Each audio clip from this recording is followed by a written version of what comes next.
দেখ তো রে সাহেব, আমার মাথা কাজ করছে না, বিল্ডিংটা সুন্দর লাগছে না? হ্যাঁ রে, তাই তো, বিল্ডিংটা খুব সুন্দর হয়েছে।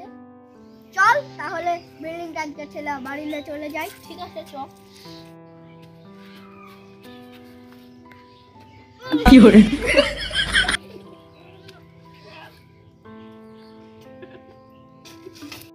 কি রে বাক্কাল, কত দূর বাড়ি আইনু দেখি তো। আর একটুই তো আছে, চল ঠেলতে ঠেলতে যাই।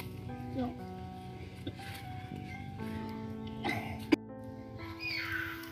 বিল্ডিং ঠেলতে ঠেলতে আমার বড় লঞ্চের মতো জামা কাপড় খুলে দিচ্ছি। চল।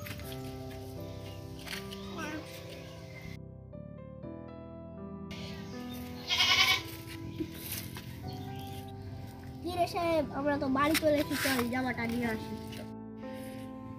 কি রে, আমরা যেখানে জামাটা ছিলাম, জামাটা পেয়ে গেল। ধর খাপা, আমরা বিল্ডিং ঠেলে বাড়ি নিয়ে এসেছি না, অনেক দূরে থেকে গেছি। চল তাহলে দেখা যাক।